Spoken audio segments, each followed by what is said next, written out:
오늘은 과연 우리가 용서라고 하는 것, 관용을 베푸는 것, 또 배려를 한다고 하는 것, 그리고 또 그런 것들이 어떤 의미를 가지고 있는가.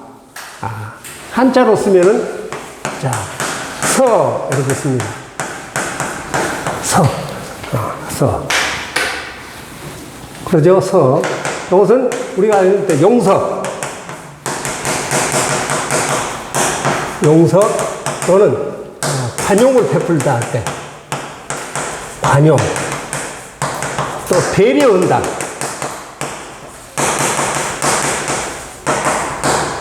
뭐 이런 의미로 이렇게 쓰이는데, 이 서, 한마디로는 서예요. 그런데 우리 동양 사상에서는 이 서라는 것이 단순히 상대편이 잘못했을 때 용서만 한다. 그냥 내가 너 그렇게 받아들인다. 이걸로 끝나는 게 아니고 대단히 그 의미하는 바가 큽니다. 의미하는 바가 큽니다. 그래서 우리는 어떻게 생각하면은 이 동양 사상의 대표적이라고 할 수 있는 것은 두 가지라고 그랬죠. 유가 사상하고 하나는 도가 사상. 도가 사상, 양대 산맥이에요. 그중에서 이제 유가 사상이 미치는 영향이 이제 훨씬 크지요. 이제 민중들한테 서민들의 마음속에는 노자장자 사상인 도가 사상이 더 깊이 묻혔을 수 있으나 외관상으로 또는 정치 논리 이렇게 다스림의 논리 이런 쪽으로는 당연히 유가 사상이 이제 맥을 차지하고 있죠. 자, 어떻든 간에 이 서를 생각하면은 우리 동양 사람들은 훨씬 더 그 의미가 깊다. 그리고 넓다. 그리고 다양한 의미를 포함하고 있다. 단순하게 금방 말씀드렸듯이 상대편이 잘못했을 때 용서만 한다. 그런 차원은 뛰어넘는다. 그런 것들을 오늘 한 40분 정도 이렇게 말씀을 드릴까요? 여러분들 한번 들어보시면은 나름대로 상당히 의미가 있을 겁니다. 자, 우선 그러기 전에 우리가 어떠한 잘못된 행동을 함으로 인해서 이제 제3자한테 피해가 가지게 된다고 말이에요. 내가 아닌 제3자한테. 그러면은 우리는 그걸 풀려면은 그 죄값을 사해야 되겠죠. 없애야 된다고 말이에요. 다시 말해서 용서를 받아야 된다고. 내가 어떤 행동을 잘못했을 때 어떤 피해가 갔다 상대편한테 그 단체가 되었든 개인이 되었든 간에 그러면은 상대편에서 용서를 그것을 받아들이고 너 그렇게 이해를 하지 않고 그러면은 한없는 앙금으로 남아 있다고. 그래서 우리는 반드시 인간의 관계를 원만하게 이끌어 나가기 위해서는 뭐가 필요해요? 이 용서라는 절차가 필요하다고. 서라는 절차가 필요하단 말이야. 자, 우선 이 서라고 하는 말 자체를 한번 보면은, 한자로 보면은, 이렇게. 이게 무슨 자예요? 가틀려자예요. 그 다음에 여기 뭐예요? 마음심자. 이렇게 파자를 합니다. 그래서 내가 상대편을 용서를 했다는 것은 어째요? 나하고 상대편이 같은 마음을 가질 수 있을 때, 비로소 공감대가 형성이 되고, 이제 원한이라든가 그런 것들이 이렇게 이제 없어지게 되는 것이죠. 같은 마음이 아니면은 왜 나는 악심을 먹고 있고 상대편도 그것을 용서 안 하면 계속 서운한 감정이라든가 뭔가 이 보복이 됐던 어떤 그런 것들을 해결이 돼야 되지 않겠다고. 그것은 같은 마음이 아니지. 예. 그래서 우리는 서라는 말을 여기 이제 파자를 했을 때 글자를 파자 깨트려 봤을 때는 이게 서라는 것은 결국 같은 마음이다. 이 동양 사람들하고요, 서양 사람들은 근본적으로 잘못된 행위에 대해서 용서를 받는 것이 근본적으로 차이가 있습니다. 완전하게 차이가 있어요. 그것이 어디부터 시작이 되냐면은, 자, 절대적인 인간의 한계 능력을 벗어나는 신이라는 존재를 바라보는 관점. 이걸 보고 우리는 뭐라고 이야기해요? 네? 네? 자, 신을 바라보는 관점, 신관이라고 이야기해요. 인간을 바라보는 관점은 인간관. 그러죠? 자연을 바라보는 관점은 자연관, 세계를 바라보는 관점은 세계관. 자기의 관점이 있단 말이에요. 그것을 틀리고 맞다, 옳다 그르다로 떠나는 다른 차원이에요.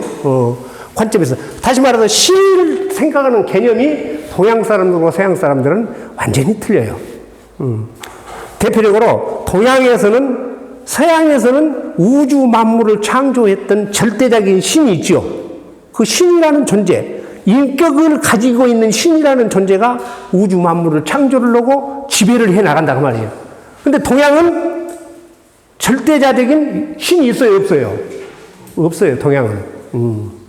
이제 뭐 있다 없다 이제 다툼이 있을 수 있는데 아주 고대에는 뭐 있었겠지. 그러나 동양의 주된 인문 문화가 이루어지는 3000년 전, 다시 말해서 주나라 인문 문화가 이루어질 때부터서는 인간 중심적으로 흘렀기 때문에 다신론적인 것은 있지만은 유일신적인 신이 없었다 그 말이에요. 그래서 서양은 자 유일신관, 동양은 다신론적 차원에서 무신론입니다. 근본적으로는 신이 없다 그 말이에요. 왜 이야기를 하느냐면은, 다시 말해서 어떤 잘못된 행위가 있어서 스스로 이렇게 용서를 이렇게 받으려면은 서양 사람들은 누구 용서를 받으면 돼요? 그렇지. 신 아니고는 인간을 용서해 줄 수 없다라는 것이 기본적으로 서양 사람들, 특히 기독교적인 관점이에요. 신이 용서를 해줘야 돼. 인간은 인간을 용서를 해줄 수 없는 거예요. 그게 서양의 기본 관점이에요. 근데 동양은 무신론적 차원이 이렇게 이제 근간을 이루고 있으니까 신한테 용서를 받을 필요가 없고, 잘못을 저질렀을 때 누구로부터 용서를 받아야 돼요? 그렇지. 상대방한테 용서를 받아야 되는 거예요. 상대방한테.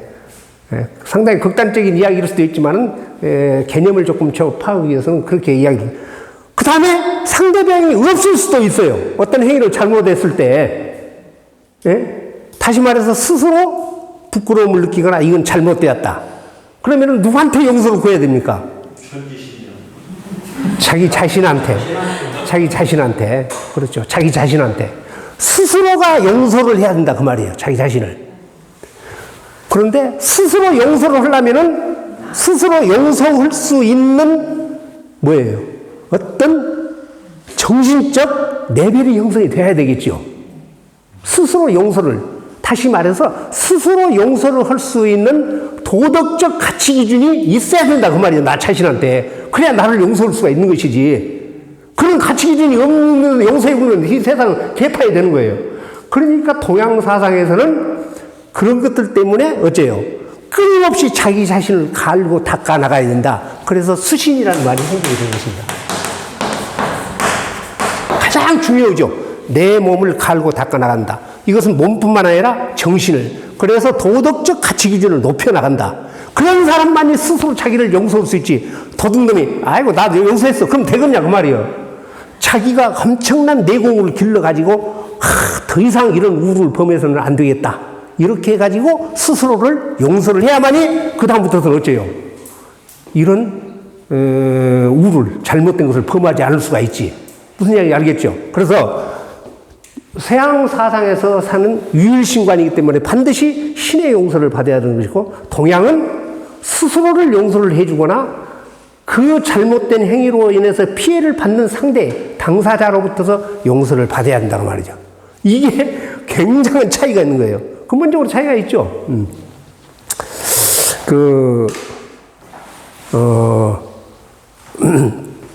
지금부터서 한 십몇 년 전에 나온, 십몇 년 전에 2007년도인가 그 영화 밀양이라는 영화가 있어요.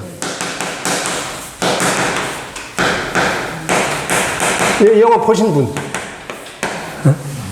밀양 보셨어요? 전도연이요? 그렇지. 전도연 씨가 주연을 했던 영화. 그 영화 내용 대충 기억나요? 간단히 이야기하면은 아주 이런 관계를 굉장히 잘 만든 아주 수작입니다. 뭐 관객은 200만이 채 안 되는 것 같은데 잘 만든 영화가. 이 전도연이라는 그 배우가, 그 주인공이 아마 이름이 신혜인가 뭐로 이렇게 나와요. 어떻든 자기 남편이 불의의 사고로 죽게 돼서 어린 아들만 하나 데리고 밀양이라는 데로 내려와. 밀양이라는 데로. 그래가지고 주변에 기죽기 싫으니까 여기저기 땅을 벌어다니고 집을 이렇게 벌어다닌다고. 그런데 택시 기사인가 누가 어떻든 이 여자가 외지에서 왔는데, 뭐 돈이 있는 줄 알고 아들을 납치를 해. 그래 아들이 결국 어째요? 죽게 되죠. 그러니까 이제 이 그 여자 주인공이 정말로 하늘이 완전히 무너진 듯한 그렇죠. 그래가지고 남편 비명으로 그렇게 돌아가셨지. 또 낯선 땅에 와가지고 아들까지 유괴당해서 죽게 되니까. 그래서 이제 범인은 잡혔어. 그래서 이제 감옥에 이제 들어갔는데 그 범민하다가 우연히 길을 가다가 그 프랑카든가를 이렇게 보게 돼요. 다시 말해서 교회에서 목사가 설교하면서 죄인을 용서해라 뭐 어쩌라 그런 내용들. 그래가지고 뭡니까 그 교회 안에 개신교 교회 안에 들어가니까 목사가 이제 설명을 하니까 그게 약간 감동을 이제 받고 그러고 이제 목사하고 상담을 해가지고 아마 개종까지는 아니지만 이제 교회를 다니기 시작해요. 그러면서 목사 설교를 계속 이렇게 듣고 결국은 용서를 진짜 아들 죽어본 것은 죽어본 것이지만은 용서를 해야만이 내가 마음이 편하겠다. 아마 이야기 스토리가 그렇게 될 거예요. 그래가지고는 이제 목사의 설교를 듣고 해가지고는 이제 마음이 편안해졌어. 그래서 이제 용서를 이제 그럼 용서를 하면 이제 죄인을 만나야 될 거 아니에요. 그래가지고 감옥을 딱 영화 봤다면서요. 그래서 감옥을 이렇게 찾아가요. 그러니까 자기가 그렇게 고생을 하고 범민을 했기 때문에 죄인도 분명하게 어째요? 상당히 어려운 거이 어떻든 그 고민 속에 있어서 이렇게 몰골도 형상도 안 좋고 그럴 것이라고 생각을 하고 갔는데 가서 이제 그 죄인을 이렇게 딱 만나보니까 얼굴이 그냥 번들번들이 좋거든. 그러니까 죄인이 어쩐 이제 어쩐 일로 이제 왔냐 아마 이제 그렇게 물어봤을 거예요. 그러니까 내가 목사님을 만나서 설교를 듣고 이렇게 해서 하느님을 영접을 하고 내가 당신을 용서해 주러 왔다. 그러니까 그 죄인이 뭐라고 이야기해요? 나는 당신한테 용서 받을 필요 없다. 나도 죄를 짓고 감옥에 들어와서 목사님의 설교를 듣고 이렇게 하느님을 믿게 돼서 내가 열심히 기도해서 하느님으로부터 나는 이미 용서를 받아버렸다는 이야기예요. 그러니까 나는 당신한테 용서 받을 필요 없다. 여러분 입장을 한번 바꿔놓고 생각해봐. 아무리 용서해 주려고 들어갔는데 칼로 12번 찔러 죽여도 시원찮지 않겠다고. 그러니까 거기에서 그냥 아니 내가 용서를 안 했는데 누가 용서를 해준다는 말이냐 해가지고 그냥 완전히 실신하다시피 해가지고 나와. 그래서 목사가 이게 설교하고 그런 것은 다 거짓말이다. 그래가지고 뭐 교회 가서 목사가 설교 오고 있는데 뭐 김추자의 노래 거짓말이야 거짓말이야 거짓말이야 뭐 그런 노래 있죠. 그 노래도 막 팡팡 틀어불고 녹음실 가가지고 또 뭐 장로를 막 유혹해서 이렇게 타락시키고 어쨌든 그런 식으로 영화가 이렇게 돼요. 그러니까 이제 그것은 물론 영화가 보여주고 있는 또 다른 내면이 있죠. 그러나 외관상으로 우리가 잘못 신을 이렇게 이해하고 있는 그런 관점이 대표적인 하느님 용서했다고 용서를 난 다른 사람한테 뭐 그렇게 받을 필요 없다. 그 말이 되겠어요, 그것이? 그러니까 그렇게 종교도 기독교가 되었든 또 어떤 종교가 됐든 간에 잘못 이해를 하면은 그런 엄청난 잘못된 그런 우를 이렇게 범할 수가 있는 것이죠. 그래서 어쨌든 간에 그런 것들은 외관적으로 나타나 있는 어떤 그 주제의 흐름이었지만은 바로 동양 사람들이 이렇게 느끼는 것하고 서양 사람들이 느끼는 관점, 특히 기독교의 개신교 쪽을 이렇게 봤을 때 우리는 많은 것을 이렇게 밀양이라는 영화를 통해서 한번 생각을 해볼 수가 있습니다.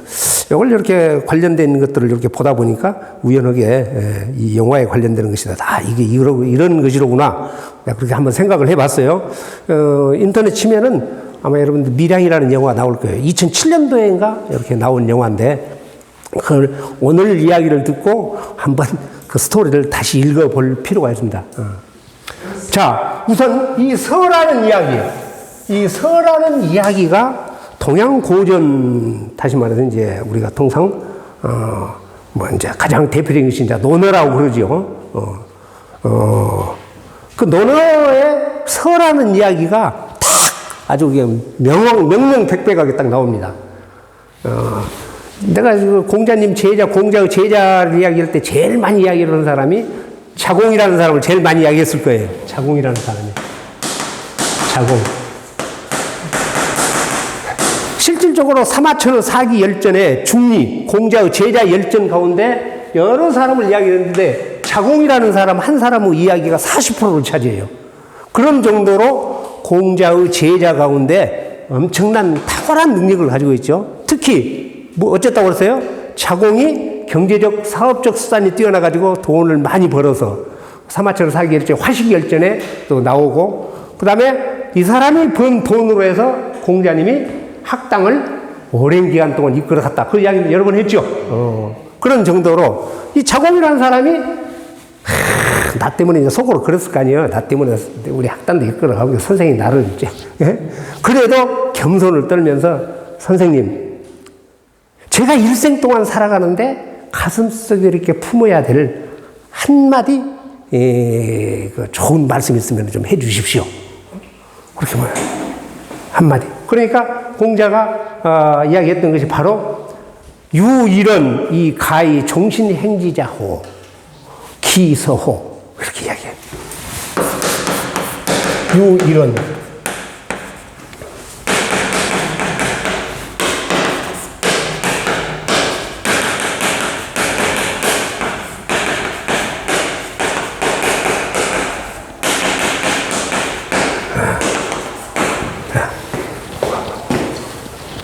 유일은 한마디 말이 있으면은 딱 한마디 말이 있으면은 어떻게 가히 종신토록 평생토록 행할 것들, 평생토록 행해야 될, 지키고 머릿속에 담고 가야 될 한마디가 있으면 한마디만 해주십시오. 그렇게 스승한테 이야기를 했어요. 그러니까 공자께서 뭐라고 해요? 지체 없이 한마디는 뭐라고 했어요? 기서. 서다. 그것은 종신토록 일생 동안 지키고 머릿속에 담고 행해야 될 그 한마디는 뭐예요? 선이라. 이건 이제 감탄사니까 놔두고. 한마디는 서. 더 이상 올 것 없다. 서다. 그리고 나서 나온 이야기가 뭐라고 그래요? 기소부력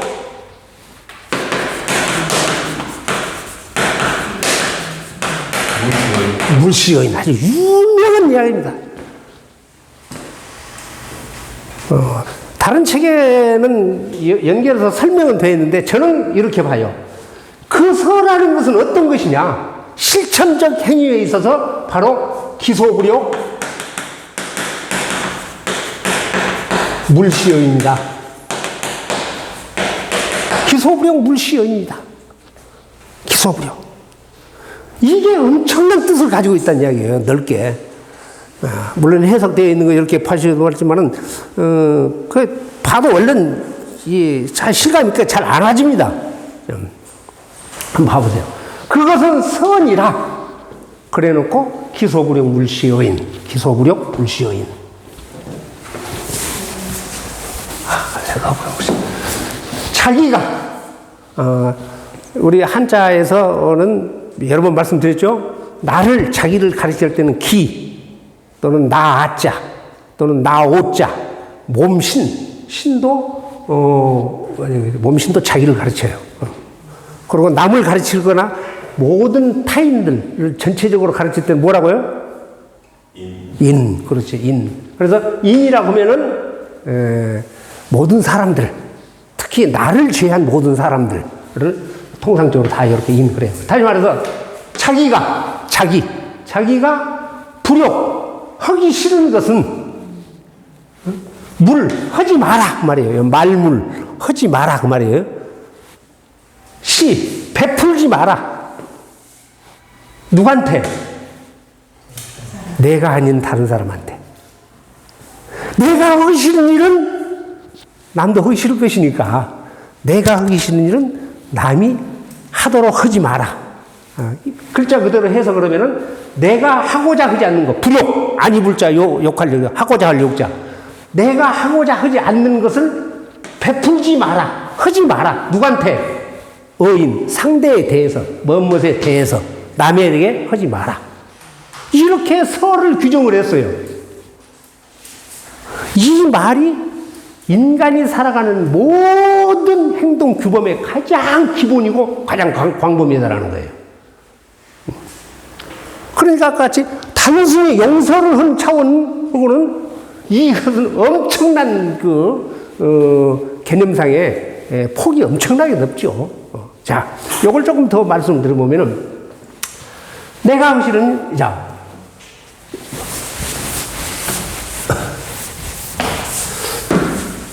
서양에서, 기독교에서, 성경에서, 자, 결론적으로 말씀드리면은, 개념은 넓게 보면 같습니다. 그러나 글자 속에 표현되어 있는 것으로 보면은 상당히 차이가 있어요. 신약 성경에 보면은, 예수님 말씀 가운데 뭐가 있어요? 내가 대접 받고 싶은 대로 뭐라고? 남을 대접하라. 이렇게 되어 있죠. 이것이 뭐라고 그랬습니까? 이것이 황금률이다 그랬어요. 인간이 지켜야 될 가장 황금같이 귀중한 율법이다. 내가 대접받고 싶은 대로 남을 대접해라. 내가 대접받고 싶은 대로. 이것은 긍정적으로 이야기를 했고, 이것은 하기 싫은 것은 남한테 하지 마라. 부정적으로 이야기했으니까 개념적으로 상당히 반대죠. 자, 보세요. 내가 대접받고 싶은 대로 남을 대접하라. 이게 넓게 보면 이 말이나 같아요. 그러나 좀 세부적으로 분석해서 들어가 보면은 이 말을 이런 차원에서 어법을, 말하는 법을 이 차원으로 바꿔서 이야기하면은 무엇이 되느냐? 기소욕, 시연이 요 말이 된다고 말이죠. 부정적인 문구가 빠져버리고 내가 하고 싶은 대로 남에게 베풀어라. 내가 대접받고 싶은 대로 남을 대접해라 하나. 내가 하고 싶은 대로 남에게 베풀어라. 같지요. 그래서 이 말을 이러한 어법으로 바꾸면은 이렇게 될 수가 있을 거다 그 말이에요. 자, 그러면은 자, 이런 차원으로 내가 하신 일은 남한테 베풀지 마라라고 하지 마라. 이랬을 때는 근본적으로 남에게 피해를 입힐 일이 원초적으로 다 차단이 됩니다. 그런데 이런 차원에서 이야기를 하면은 피해를 입힐 수도 있고 안 입힐 수도 있고 입힐 수도 있다 그 말이에요. 자, 무슨 이야기냐면은 내가 배가 고파서 짜장면을 한 그릇 먹고 싶어. 근데 친구가 같이 이제 짜장면을 먹고 싶어. 그런데 내가 짜장면을 먹고 싶으니까 너도 짜장면 먹어라. 그러면은 상대편이 짜장면 좋아하면 좋겠지만은 짜장면을 안 좋아하면 어쩔 것이? 그러죠? 아니, 내가 먹고 싶다 해서 상대편도 꼭 먹어야 된다라는 법칙이 없다, 그 말이요. 그런데, 그렇지. 편은 가도, 나 짬뽕 먹어야, 이렇게 하면 되겠지만은, 예를 들어서 좀 나이 든 사람이, 예? 짜장면 이거 맛있대. 자네도 짜장면 먹어. 그러면 먹기 싫어도 어쩌겠어요? 먹어야 될 때가 있다, 그 말이요. 그러면은, 마음에 고충이 오지. 자, 우리가 살아가면서, 실질적으로 그래요. 누구든지 50평, 100평에서 산 것이 좋다고 생각을 되겠지만, 다 그럴까요? 물론 좋아하는 사람도 있겠지만은, 청소하기 귀찮고, 관리비 많이 나가고, 또 나이 들어서 거동하기 힘드니까, 적게 살고 싶은데, 이렇게, 야, 나 50평 살아볼게. 진짜 좋아야. 너도 50평 살아봐라. 그러면은, 살 수 있는 여러 가지 여건이 되고 그러면 좋겠지만 아닐 수도 있겠죠. 그런 개념이다 그 말이에요. 그런 개념이. 그러나 내가 50평에 살기 싫으면 상대편한테 이야기 안 하면 돼. 그러면 어째 상대편이 가슴 아플 일이 있어요, 없어요? 전혀 그런 일이 발생이 안 된다고 말이죠. 사람은 그러고 본능적으로 아무리 마음이 착하고 선하고 모든 것을 이렇게 주는 그런 정신의 자세, 마음으로 살아가도 주고 나면은 어째요? 본능적으로 받아요. 그것은 인간관계에서 가장 그런 욕심의 관계가 성립이 안 된 게 부모와 자식 간이라고 그래요. 일반적으로. 그렇죠? 부부간에는 완전히 계약관계입니다. 그래서 무천에서 깨지면은 철천지 원수가 되어버리는 거예요. 근데 부모와 자식은 안 그러죠. 특히 어머니와 자식 간에는. 그러한 어머니도 자식을 키울 때에는 저놈이 좀 잘 돼가지고 열심히 공부가 잘 돼서 그렇죠. 뭔가 좀 해줬으면 그런 마음 없겠어요? 그렇기 때문에 인간은 베풀면은 남한테 베풀면은 그것의 강도가 강하냐 약하냐 크냐 적냐의 따름일 뿐이지 본능적으로 반대급부를 생각할 수밖에 없다 그 말이죠. 그러니까 남을 대접해 줬으면은 돌아오기를 바란다 그 말이에요. 이게 인간이 가지고 있는 기본적인 틀입니다. 자, 그래서 이러한 긍정적으로 이야기하는 것은 오해의 소지가 나올 수도 있고, 그 다음에 어떻습니까? 상대편을 불편하게 할 수도 있다는 이야기예요. 그런데 이것은 어째요? 근본적으로 그런 불편의 관계를 일으킬 수 있는 소지를 없애버린다고 말이에요. 일으키지 않아요. 그러니까 우리는 용서를 했다. 이것은 행위에 대한 결과론적 차원이죠. 뭔 일이 일어났어야 용서하고 말고 오잖아요. 그러죠? 이것은 행위에 대한. 그러나 이것은 그 행위 자체가 일어나기 전의 것이다 그 말이에요. 그러니까 불편해 줄 수 있는 관계를 근본적으로 차단시켜버리는 것이 바로 이러한 어떤 문구다. 이렇게 해버리면 아까 같이 다소 소극적이기도 하고 조금 적극성이 좀 떨어진다는 그런 느낌이 들기는 하지만은 그렇죠. 남을 배려하고 어떤 문제를 일으키고 하는 것에 대해서 근본적인 원인 제공 자체를 차단시켜 버리는 것이 바로 이런 것이다. 이런 것들을 우리는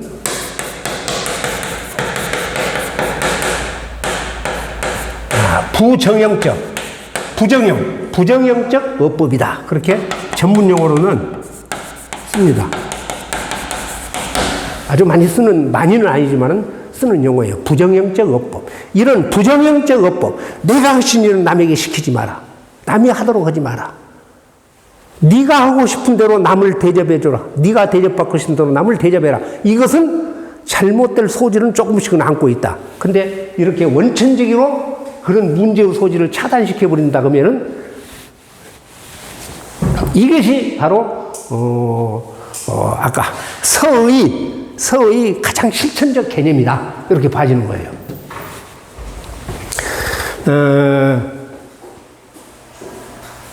지금 단순히 논어에 나와 있는 그것은 서 한 글자이니라 라고 이야기를 했던 것은 동양의 사상에서만 사실은 나온 것이 아닙니다. 동양에. 예수 그리스도의 훨씬 이전 세상의 모든 고대의 경전 속에서는 전부 다 이런 식으로 돼 있어요, 사실은. 이것은 금방 내가 대접받고 싶은 대로 남을 대접하라는 것은 신약 성경 마태복음 7장하고 누가복음인가? 마태복음 7장과 누가복음 6장인가 나오는 이야기로 알고 있어요. 그런데 원천적인 훨씬 그 이전의 고대의 경전 속에서는 전부 다 이러한 어법으로 말이 이루어져 있다. 여러분들 탈무드 아시죠? 탈무드가 뭐예요? 유대인의 경전이죠. 유대인의 율법서라고. 모든 정치, 철학, 경제, 사회 모든 문제에 대한 그것을 이렇게 인간이 지키고 나가야 될 여러 가지 이야기들이 예, 이 안에. 그래서 유대인들은 태어났을 때부터 어렸을 때부터 탈무드를 공부한다고 그랬죠. 윤리 교과서적인 차원으로. 이 탈무드에 나온 이야기가 고대에 아주 그 현명한 그런 스승들의 이야기가 나오는데, 이 탈무드, 예수께서 출생하기 60년 전에, 60여 년 전에, 이런 아까 이런 현자들을 뭐라고 이야기해요? 랍비라고 이야기하죠. 랍비. 이야기 들어보셨죠? 랍비. 유대인의 현자들이다, 그 말이에요. 랍비들이 했던 이야기들이 여기에 쭉 이렇게 나와요. 그런데